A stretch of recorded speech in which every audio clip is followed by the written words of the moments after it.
Chief Executive Officer, Teacher Service Commission, Dr. Nancy Macharia,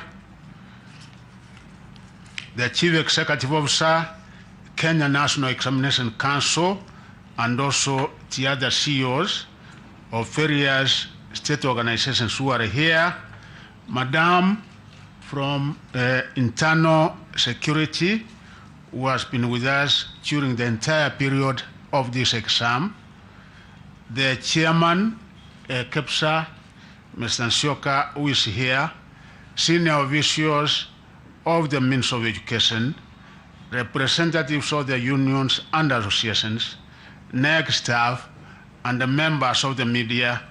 Ladies and gentlemen, good morning. Good morning once again. When he stood at a podium like this one, 39 years ago, to release the first set of the Kenya Certificate of Primary Education examination results for the 1985 cohort, former Education Minister Peter Oruaringo could not have imagined that the Kcpe story could last so long. Yet, since 1986, minister after minister, cabinet secretary after cabinet secretary, have stood here to narrate the success story of the Kcpe examination. A story that will be told over and over again by many Kenyans, the majority of them products of the 844 education system that has for years served our country immensely well. No one can indeed gainsay the fact that the 844 education system has produced some of the best brains that have made our country walk tall, both academically and in the world of work, regionally and globally as well. So as I stand before Kenya today, I must make it abundantly clear that my mission is not to sing Kcpe digest. Rather, I am here to celebrate and remind my fellow Kenyans that we are only transitioning from a structure of education that has served us well for 4 decades to one that will serve us even better. I must further emphasize to Kenyans that the midwives of the new shift in the education structure to the competence-based curriculum will mainly be the products of the Kcpe examination, totaling 39 cohorts. Remember that a candidate who sat the Kcpe examination in 1985 at the age of 14 is now aged 53 years old. If this was a teacher, he or she could now be one of our most experienced teachers, likely at the level of the head teacher. At our universities, such a professional could have risen to the level of a full professor. Indeed, this is an apt illustration of the fact that many of the professionals serving our country at every sphere are indeed products of the Kcpe examination whose last results I am announcing today. So like with Oruaringo, who released the first Kcpe examination results, I also feel privileged to be the one at the apex of the transition point from the Kcpe examination to the Kenya Primary School Examination Assessment, which has been conducted in 2023 for only the second year. This story of the end of Kcpe will not be complete, therefore, if I do not individually mention some of the special groups of people that have been part of the successes, highs and lows of the examinations that have often sparked wide celebrations in many parts of the country, celebrations that we are all but bringing to an end this year. The 4 presidents of Kenya, whose governments steered the implementation of the Kcpe examinations and equipped schools successfully to ensure quality products came out of our Standard 8 national examinations. 2, His Excellency President William Samoei Ruto for appointing the Presidential Working Party on Education Reforms, whose report has provided a crystal clear roadmap that will guide the transition from 844 to the CBC. Our indefatigable primary school teachers, both in private and public schools, who have year after year prepared our candidates for the Kcpe examinations. 4. Field officers from both the Ministry of Education and the Teacher Service Commission, who have combed every part of the country for 38 years, checking that the runners are taught well and that quality is upheld. 5. Security agencies from the Ministry of Interior and the National Administration and the Ministry of ICT, who annually work to ensure security of the Kcpe examination. 6. Parents who toiled and moiled to support the implementation of the primary school system and the 844, even when there were concerns of resource constraints. 7. Development partners who committed their resources to support our country in implementing their school system. The list of all those that I wish to acknowledge for their role in the success of the 844 system in the primary school level is endless. Allow me to therefore thank everyone who in one way or the other was instrumental in the success of our school system. I welcome you to extend your generous support also to the implementation of the CPC system. Allow me to register my appreciation to His Excellency the President Dr. William Ruto for leading the agenda of education in the country and for instructing me to coordinate his work at the sector level. Education embarks on each household at individual levels. It is the backbone of any country's socio-economic well-being. Our President has made all efforts to ensure that the quality of education is upheld through various initiatives instituted under his leadership. I also wish to recognize with appreciation the support accorded to the Ministry of Education by my counterparts in other government ministries, departments and agencies during the field administration of the Kcpe and the ongoing KCSE examinations. This multi-agency collaboration is guided by my colleagues, Professor Kcpe Kindiki and Engineer Eliud Owaro from the Ministry of Interior, and the coordination of national government and IT and digital economy cannot go unnoticed. I am proud that our country managed to deliver the Kcpe examination in the face of the El Nino challenges. In some cases, it was difficult to access some of our examination centers that were cut off by the floods. Delivery of examination material to some of the 576 distribution centers countrywide was affected by the heavy rains. This necessitated use of air transport in order to ensure that all candidates successfully sat their examinations. I wish to thank all the teachers, field officers, security officers, NEC officers, and other stakeholders who braved the bad weather challenges to conclude the examinations. The fact that the 2023 Kcpe examination cohort was the last under the 844 system has given the government's 100% transition policy from primary to secondary school level greater importance. We are all aware that any candidate who could fail to transition to Form 1 will not have an opportunity to repeat a class as was the case in the past, owing the end of the Kcpe examination. Aware of this, the Ministry of Education ensured that all runners who were in Class 8 sat the 2023 examinations, even in cases where they had not been registered. As a result, 205 candidates who had not been registered for the Kcpe examination this year took advantage of the registration waiver which I issued to sit for the examination. They are therefore among those whose results we are releasing today, and they will therefore have an opportunity to join Form 1 next year.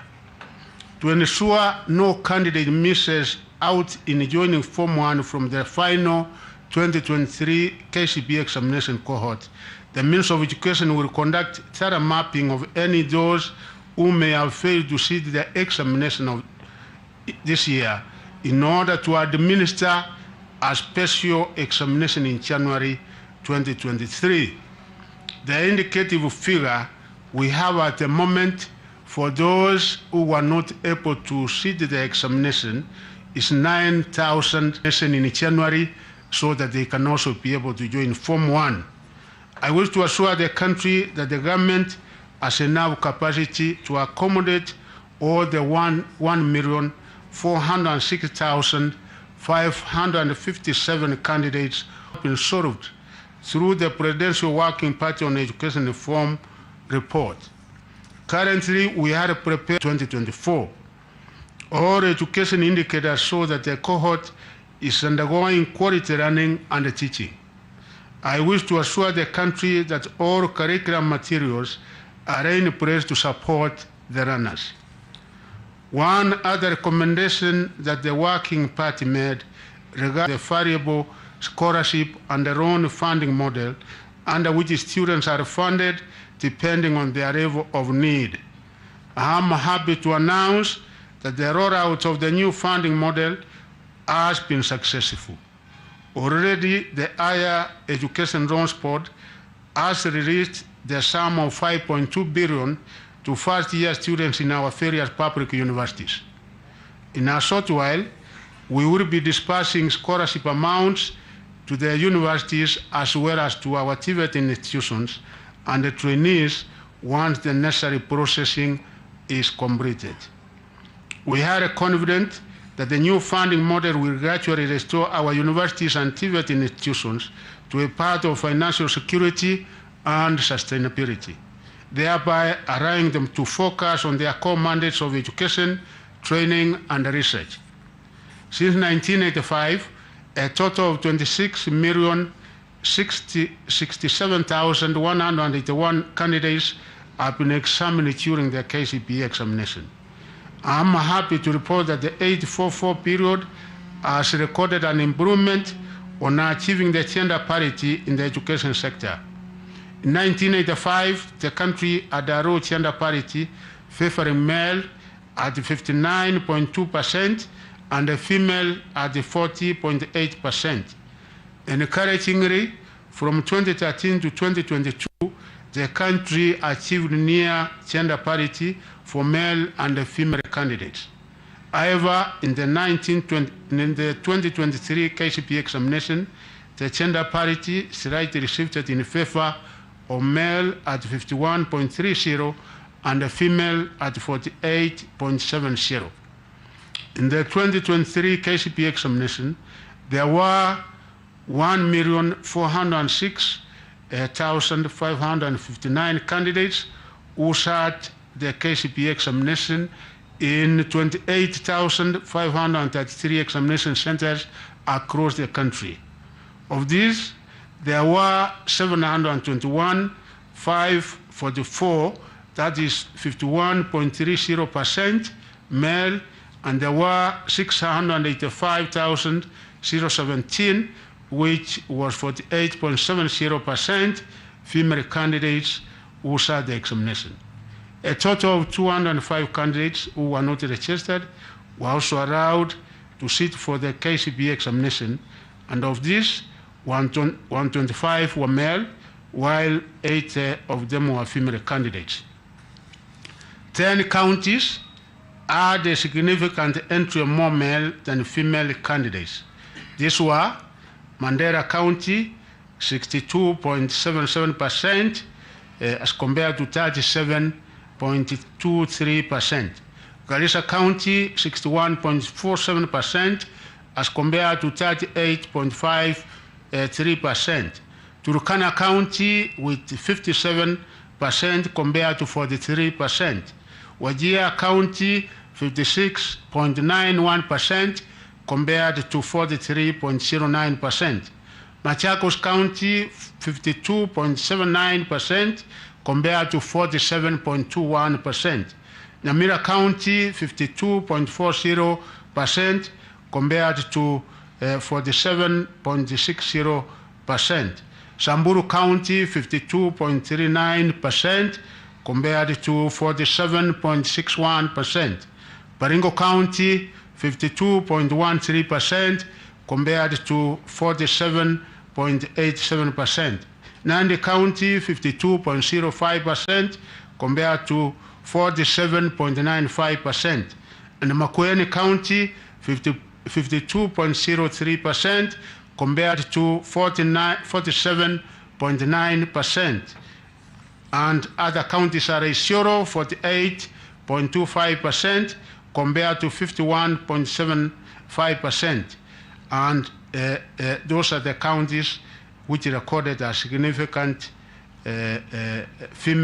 more female than male candidates. Candidates' age profiles. The counties which had the highest percentage of candidates who were 12 years and below in the 2023 Kcpe examinations were Baringo, 7.30%, Wajir, 6.37%, Bomet, 5.99%, Kericho, 5.83%, and the West Pokot, 5.57%. The highest number of candidates in the Kcpe examination were in the appropriate age bracket of 13 to 15 years were 1,023,859, forming 72.31%, a trend which has been observed over the last 5 years.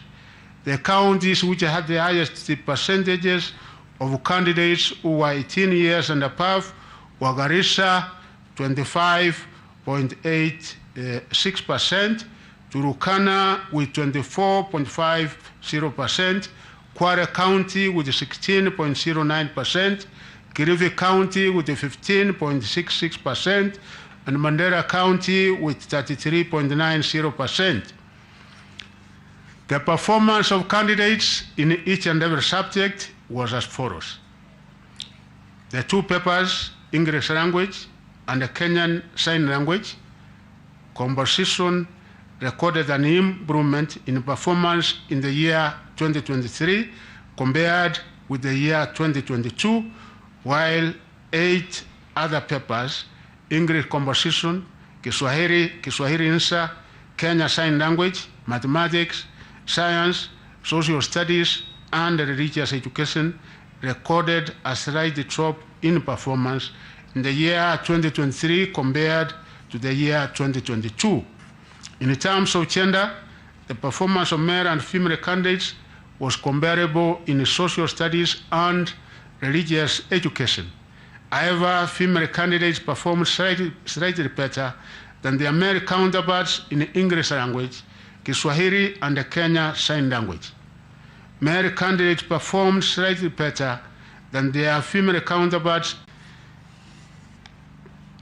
and in the 2023 Kcpe examination, 80,523 candidates, which is 0.60%, attained a score of 400 marks and above. This was a drop compared with the 2022 Kcpe examination when 9,443 candidates, which was 0.76%, scored 400 marks and above. The percentage of candidates scoring between 300 and 399 was comparable to last year with a percentage score of 24.94%, which translated into 307,756 candidates in 2022 and 24.92%, which translated into 352,782 candidates in 2023. The full summary is as follows. 400 to 500 mark, the number was 8,525 candidates, which translates to a percentage of 0.60. 300 to 399 marks, and the total number who scored that were 352,782, which was 24.92%. 200 to 299 marks. The number of candidates who were in that category was 658,278, which was 48.49%. 100 to 199, 100 to 199 marks.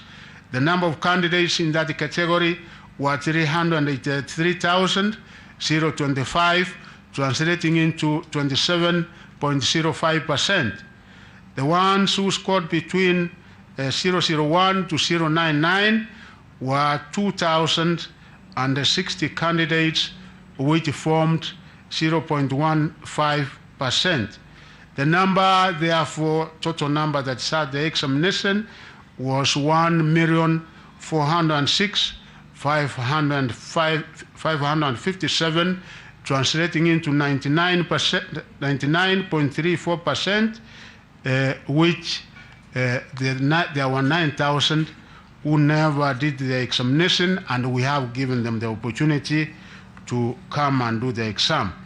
The highest score this year was 428 marks. 428 marks is the highest score for this year. I wish to commend the candidates and all officials for ensuring that the integrity and the credibility of the 2023 Kcpe examination remained high. Only 2 candidates out of the total 1,406,557 were involved in examination malpractices during the 2023 Kcpe examination. One of the candidates was found with unauthorized notes in the examination room, while the other candidate was found with a mobile phone in the examination room. As I've already said, the ministry will offer Form 1 placement opportunities to all the candidates who sat the 2023 Kcpe examination in our public and the private secondary schools. Already the ministry has developed a fair and transparent system for Form 1 placement that will ensure national, regional, and socioeconomic balance is achieved. The placement process will start on Monday, the 27th November 2023, and conclude within a period of 2 weeks. This will allow parents and guardians adequate time to prepare their children to join Form 1 in the year 2024. I therefore urge parents, guardians, and all stakeholders to ensure that all our runners transit to secondary school level so as to complete their basic education, which is critical to their survival and also beneficial for the country's development and growth. The 2023 Kcpe examination candidates are urged to correct their results from their respective examination centers. Individual candidate results can also be accessed by sending a candidate's index number followed by the initials Kcpe through a short message service SMS to 40054. This service will be available immediately after this event. I repeat again, individual candidates' results can also be accessed by sending a candidate's index number followed by the initials Kcpe through a short message service SMS to 40054. The service will be available immediately after this event. It is now my humble duty and privilege to declare the 2023 Kcpe examination results officially released. I wish all candidates success in their future endeavors. Thank you, and God bless you.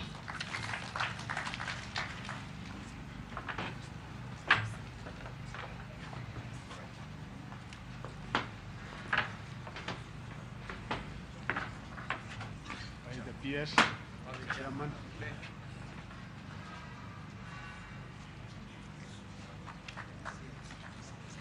Let us give a clap as the CS is receiving the results from our Chair of the Council. Thank you. Thank you, sir.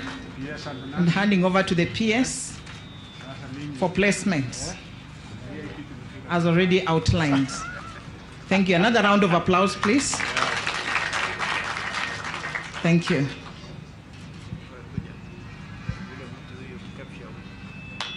Very good. And the chairman of the Kenya Primary Schools Association, also receiving the results, as he will be handing over the children to the secondary schools. Thank you. Thank you. Thank you, sir. I'll now invite Mr. Gedi from Kenya National Examinations Council to give a prayer, and we really want to appreciate each one of you for coming and gracing this occasion.